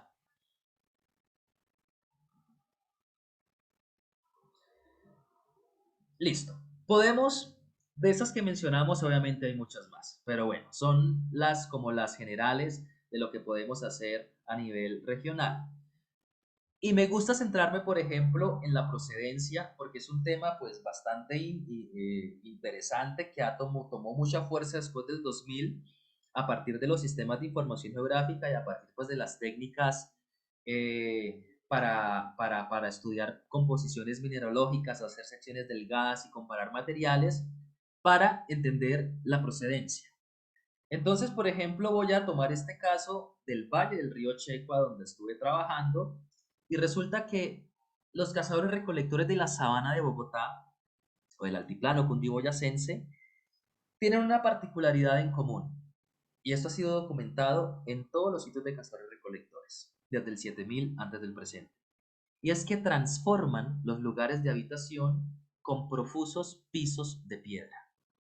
Esta no es una buena foto, la de la derecha, de los pisos de piedra, pues porque no estaba excavada piedrita por piedrita, pero toda esta excavación que está ahí estaba tupida con un piso de piedra que está conformado por areniscas angulares profusas. Y los cazadores recolectores de algún lado deben traer estas piedras. Con el reconocimiento regional sistemático que hice, lo que buscábamos era identificar de dónde están trayendo estas materias primas, porque es demasiado trabajo. Muchas piedras para adecuar un piso y probablemente es un piso que está en toda la colina. Entonces, con el reconocimiento regional, una de las cosas esenciales era identificar las fuentes de materias primas. Para recuperar una muestra, hacer una sección delgada de la muestra y de la pieza arqueológica y comparar si había coincidencia y si podía yo definir de dónde estaban trayendo estas piedras. Y miren la maravilla de cantera, la de la izquierda. Son piedras en forma de roboendros muy de muy fácil extracción. Únicamente a 700 metros del sitio donde estaban haciendo los pisos. Ahora, son de fácil extracción, están cerquita, encontramos la cantera para este tipo de estructuras. Pero también debíamos identificar otro tipo de piedras utilizadas en otro tipo de rasgos, las tumbas. Esta tumba de que alguien y que un grupo de gente hizo para un cazador-recolector de hace 6.000 años, ahí en Nemocón, no había sido documentado ese tipo de tumbas para entonces en la sabana de Bogotá. Los enterramientos impresionantes de Aguazúque, Tequendama, Chía, Checua mismo, no nos habían permitido tener noticias de este tipo de estructuras tan elaboradas, de piedra, de una cantidad de piedras que traía la gente para hacer estas estructuras circulares y además con todo lo que viene después que ya les voy a mostrar. Yo quería saber también de dónde están trayendo estas piedras. ¿Acaso del mismo lugar de donde están trayendo las de los pisos de piedra? Y miren esta estructura como está conformada. Aquí se ve general, es una vista más o menos cenital, pero esta tumba está conformada por una estructura superior de piedras, una capa intermedia de barro y una estructura inferior de otras piedras. Lo magnífico de esto, bueno, yo tenía el tiempo para llevarme todas estas piedras al laboratorio y lavarlas, pues hace uno toda la vida como arqueólogo, ¿no? Lavar y lavar piedras, tiestos, huesos. Y lo maravilloso fue que encontramos que las piedras de arriba eran rojas y las de abajo eran grises. Miren la manera tan interesante de transformar un lugar a partir de los colores. Los colores para los muertos, buscado selectivamente las piedras rojitas y las piedras grises. Las piedras grises podían venir de la cantera que les mostré antes, pero había un esfuerzo mayor para ir a buscar las piedras rojas. Y con este tipo, pues, de análisis a nivel regional, de poder saber de dónde traen las piedras rojas, de dónde traen las piedras grises, y pues poder haber identificado los colores que están involucrados, pudimos hacer, por ejemplo, una reconstrucción de este tipo, de cómo se vio la tumba en un momento del ritual. Hay otros elementos que quizá parecen incomprensibles como las vendas, esto es un saumerio de plantas que se puede ver perfectamente aquí en este espacio, esto es un caracol. Bueno, y lo de las vendas lo explico en otro momento porque eso es el resultado del análisis arqueotanatológico. Pero estoy hablando de esta tumba para que vean que aun cuando esté estudiando un contexto funerario a una escala tan chiquita, tan micro, una tumba, necesariamente necesito información de carácter regional. Y por supuesto que en un GIS yo tuve que ubicar los puntos de las canteras, trazar unas rutas para ver cómo se estaba moviendo esta gente, para ver cuáles eran las rutas de circulación entre cantera a sitio de ocupación, y son las cosas que nos permiten hacer estos sistemas de información geográfica.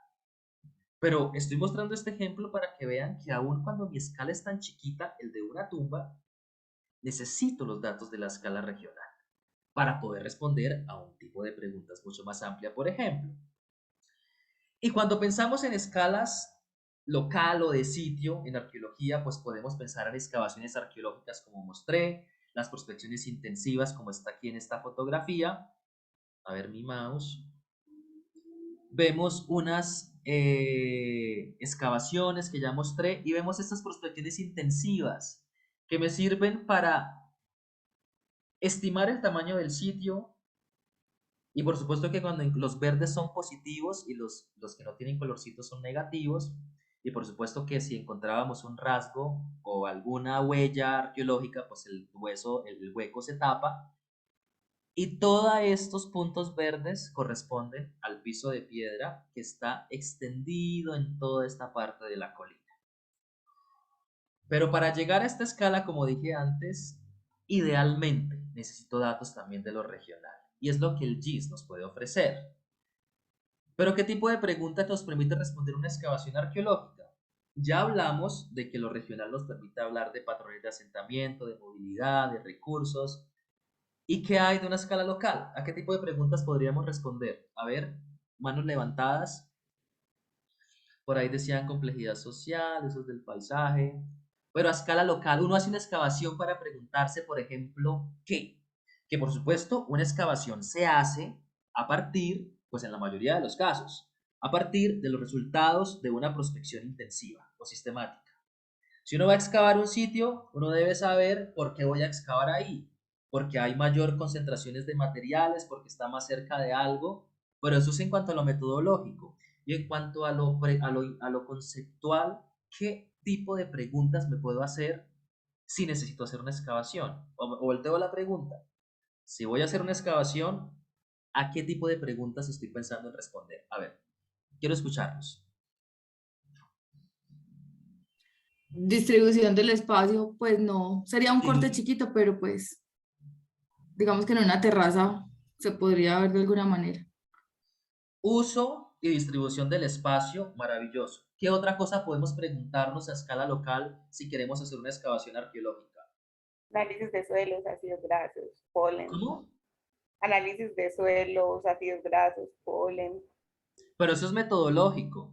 ¿Para qué uno se pregunta esas cosas? ¿Para qué uno hace Bueno, esas cosas? la alimentación, vida doméstica. Muy bien, la dieta, la subsistencia, fenomenal. Entonces hemos visto distribución de suelo, dieta, subsistencia. ¿Qué otra cosa?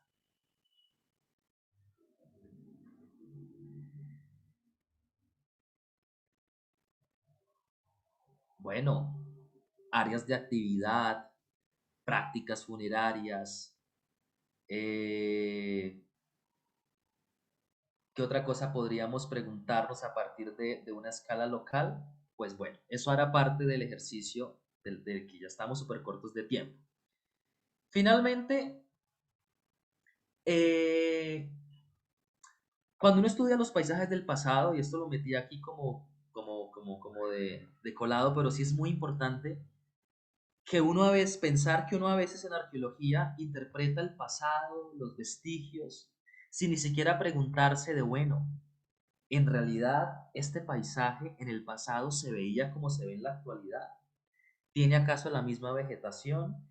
¿Tiene este río acaso el mismo cauce? ¿Acaso está tan seco como pudo haber estado en la actualidad? Y por eso es que en la actualidad las investigaciones arqueológicas necesitan articularse con una serie de subdisciplinas que puedan pensar el paisaje de una manera holística. Y las reconstrucciones paleoambientales sí que resultan fundamentales si uno quiere hablar sobre paisaje. Para poder articular esos datos de GIS tan magníficos y sofisticados y esas tumbas impresionantes y todo lo que ustedes quieran, yo también necesito acercarme al ambiente de ese paisaje en el pasado. Esas características ambientales son esenciales. Por ejemplo, la colina de Checua se veía así cada vez que llegaba en las mañanas a excavar. ¿Acaso se veía así hace 8000 años? ¿Y eso para qué me sirve en arqueología? Claro que me sirve, porque es que no puedo mutilar a mis cazadores recolectores de sus sensaciones, del frío, del calor, porque eso también es fundamental para decidir dónde me quedo, para decidir cómo entierro a los muertos, en qué momento del día. Y si ustedes piensan en las corrientes posmodernas que implementan enfoques fenomenológicos donde lo sensorial es fundamental para el investigador, y si les gusta la fenomenología ya habrán leído a Christopher Tilly y a toda esta gente que implementó este tipo de metodologías para acercarse a los paisajes del pasado a partir de lo sensorial, donde el investigador presta su cuerpo a un entorno con unas características que tienen que coincidir con lo que era en el pasado. Por eso es que si hago fenomenología, pero si no tengo ni idea de cómo se veía ese paisaje en el pasado, pues estoy perdiendo mi tiempo. Puedo hacer fenomenología problematizando lo que implica que yo hago esto, pero pensando o bien documentado sobre cómo eran esos lugares en cuanto a lo ambiental en el pasado. Por eso lo importante de verdad de los datos paleoambientales también. Y finalmente, quería hablar sobre esas escalas distintas que no son como estrictamente regional, local, como los contextos funerarios, las áreas de actividad, las áreas rituales, una urna funeraria, una persona, etcétera, para que pensemos en que no solamente estamos pensando en lo regional estrictamente y en lo local como una excavación para conocer distribución y uso del espacio. Hay otro tipo de preguntas que también puede hacerse cuando pensamos en escalas espaciales. De esta manera cierro esta parte. Ricardo levantó la mano. Ricardo. Profe, sino que recordé que en un artículo que leí el año pasado sobre la distribución de las casas de la época feudal en Inglaterra, de cierto tipo de casas, los investigadores se preguntaban también por las relaciones de poder entre género y sexo, como ciertas distribuciones del espacio, cierta disposición de los muebles, de los objetos, hablan también pues como de cierta dominación o cierta cadena a lo largo del tiempo en el paso de distintas generaciones en una familia o distintos habitantes de un mismo lugar. Súper, qué buen comentario, en efecto. Y eso se realiza, también se han hecho investigaciones muy chéveres sobre el uso del espacio en sociedades indígenas, por ejemplo, porque en algunos casos las mujeres duermen en hamacas arriba de los hombres o viceversa, y todo eso tiene que ver con lo que la gente cree de los lugares. Entonces, yo lo que quería en la siguiente parte del texto de la clase, que ya pues nos quedan únicamente 15 minutos, era agruparlos, a ver si lo hacemos por lo menos en 10 minutos y la próxima vez que nos veamos, pues socializamos lo que ustedes van a hacer, porque me gustaría que ustedes pensaran, porque lo van a hacer además, con el ejercicio que van a tener que aprender a hacer con el profesor Alex a nivel regional y a nivel local. Van a tener unos datos para problematizar, para espacializar y para decir algo sobre el pasado. Entonces, como una primer acercamiento a ese ejercicio, los voy a reunir obligatoriamente, como salga aleatoriamente el salón, y ustedes van a tener que pensar en cualquier pregunta arqueológica que tenga que ver, que se involucre una escala de análisis como la que hemos hablado, con un análisis espacial por medio de GIS. Ustedes digan, uy, yo quiero estudiar los patrones de asentamiento durante el Muisca tardío en el Valle de Tenjo. Claro, porque va a necesitar implementar un GIS de alguna manera. Les quiero que piensen en un tema así muy general, pero que también piensen qué rol tendría el GIS para responder a esa pregunta de investigación. Hagan eso en 10 minutos y nos vemos aquí y escuchamos a los que alcanzaron a hacer algo. Entonces, ustedes van a tener que aceptar, los voy a reunir en grupos de a 4 y acepten ir a ese salón y conversan entre ustedes y de paso se conocen y los llamo en unos 12 minutos. Chao. Por favor, acepten.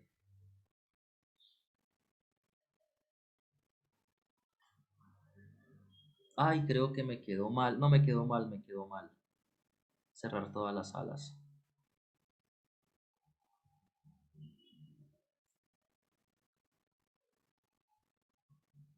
Ay, no estaba bien. Qué hueva.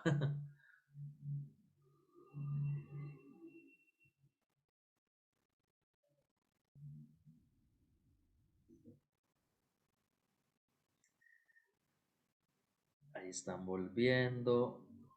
Me sacó de la... Ya, fue intencional. Yo los mandé a No, traer. tranquilo, amigo. Estaba hablando con la compañera. Sí. Sí, sí. Y de Pues que... repente se los traje Sí. obligatoriamente. Bueno, mira. No, Entonces, bueno, sí. este ejercicio, pues en realidad quería que durara un poco más y discutirlo, pero pues se nos ha acabado el tiempo. El 1 de octubre se vuelven a encontrar conmigo. Para entonces, ustedes ya habrán hecho un ejercicio con el profesor Alex sobre espacialización de datos arqueológicos a una escala regional y a una escala local. Lo que vamos a hacer en esa sesión es que ustedes me cuenten qué fue lo que conversaron, pues, en este momento que estaban reunidos, en miras de que ustedes puedan plantear una pregunta de investigación a partir de los datos que van a trabajar con el profesor Alex, tanto a escala regional como a escala local. Eso quiere decir que el profesor Alex les va a entregar una información, una serie de datos arqueológicos que ustedes van a tener que espacializar. Van a tener que espacializar los resultados de un reconocimiento regional sistemático y van a tener que espacializar los resultados de una excavación arqueológica. Y aparte de espacializar eso y de hacerlo muy correctamente con las herramientas técnicas del GIS, van a tener que presentar una pregunta de investigación que digan, bueno, con los datos de ese reconocimiento regional sistemático, yo me quiero preguntar esto. Tengo esta información, me puede faltar este. ¿Listo? Entonces, el 1 de octubre articulamos lo que hicieron ahorita con los datos que van a trabajar con el profesor Alex. Y por supuesto que todo eso va a tener que estar articulado con toda esta teoría de la que hemos hablado hoy, con todas estas ideas de lo que es el paisaje y responder las preguntas que ustedes quieran. ¿Listo? Entonces, eso era todo. No sé si hay alguna pregunta o comentario, inquietud. Si no es así, Sí, Podemos- pues no me quedó muy claro el ejercicio. O sea, nosotros hablamos, por ejemplo, en mi grupo de cierta pregunta que nos planteaste. Entonces, hicimos como una pregunta, un espacio y eso. Con el profe vamos a trabajar sobre eso o sobre otras cosas que luego vamos a aplicar sobre nuestra pregunta. con el profe van a trabajar unos datos arqueológicos a escala regional y escala local. Pero pues, específicos que él trae, no los... específicos, claro, van a trabajar en el valle, un reconocimiento regional en el valle de ¿cómo se llama esto? Ubaté, en el valle de Ubaté, aquí en la sabana de Bogotá. Entonces, si estaban pensando en, ya tenían una pregunta con un lugar particular, pues vemos a ver si funciona cambiarle el contexto geográfico y el contexto cronológico. Eso según lo que hice, pues los datos que van a trabajar con el profesor Alex. Pero antes de eso, de poder ver si lo articulan o no, la próxima sesión, yo sí quiero escucharlos. ¿Qué fue lo que pensaron hoy? Y luego, pues si les sirve para el ejercicio arqueológico que vamos a hacer, perfecto. Pero sí quiero escuchar qué fue lo que pensaron hoy sin haber trabajado con esos datos que vamos a trabajar y que con seguridad lo que hicieron hoy les va a servir para entonces. ¿Listo? Bueno, yo hablé con los dos compañeros que estamos en la mesa 7, en sala 7. Faltan los otros compañeros, sí, pero le comenté a la compañera con la que estaba hablando de un tema en específico, sí, especial, se llama Identificación Espacial de Caminos Prehispánicos en el norte de Boyacá. No sé si será adecuado el tema. Pues los digo porque yo estoy trabajando, sí, sobre caminos prehispánicos en San Gil, Santander. Chévere. Sí, ¿Sí? sí se puede. Claro que se puede, claro que se puede. Entonces, en la Listo. próxima clase nos cuentan eso de los caminos y cómo lo harían y cómo articulan ahí un GIS. ¿Listo? Entonces, no se les olvide lo que hablaron hoy, escríbanlo, contáctense como ustedes prefieran para que puedan presentar pues esa propuesta cortica y ver si esos datos les sirven con lo que vamos a hacer con el profesor Alex, con los datos regionales y locales. ¿Listo? Perfecto. Si los compañeros me pueden Fernando, ¿me puedes compartir. pasar tu contacto, por favor? Lo puedes escribir en el chat. Gracias. Denos un momento antes de cerrar la sesión para que podamos Listo. intercambiar información y poder reunir los grupos de trabajo. Yo he Listo. pensado que sería muy útil para el grupo, si les parece bien, que armemos un chat de WhatsApp entre todos y podamos compartir información y retroalimentarnos de estos procesos, si les parece. Súper. ¿En qué? Me parece fenomenal que lo hagan. No sé qué logística van a hacer para eso. No sé, pero pues me parece buenísima la idea. En el diplomado pasado tenía un grupo de WhatsApp que resultaba bastante útil. No se les olvide, por favor, compartir literatura en la carpeta que les enviamos de OneDrive, porque leer esos títulos, por lo menos el título, también nos da ideas de qué podemos hacer, qué preguntas podemos hacer. Hasta esta tarde solo habían subido lecturas 8 personas. Entonces, si se encuentran por ahí un paper de GIS Arqueología, cárguenlo, que a lo mejor un compañero o compañera necesitada se lee todo lo que colguemos ahí. Sandra, ¿será que lo armas el grupo? ¿Ustedes creen que déjenme ver si de pronto en la tabla, si todos están de acuerdo, ¿no? Yo tengo una lista donde deben estar sus celulares. ¿Le paso esa tabla a alguien? No sé si ahí están los celulares de ustedes, supongo. Ah, perfecto. A nuestros correos. Y no podría crear ese grupo del monitor, pues se me ocurre, no sé. El que tiene pues todos los contactos. Henry, ¿está por ahí? Sí, señor. Henry, Diana, ¿tú quedas en la mesa 7, Diana? Henry, entonces en ese Orden de ideas, profe. Entonces sería en el transcurso del día de mañana crear el grupo de WhatsApp, ¿listo? pero aquí no me aparecen los números de celulares de ustedes.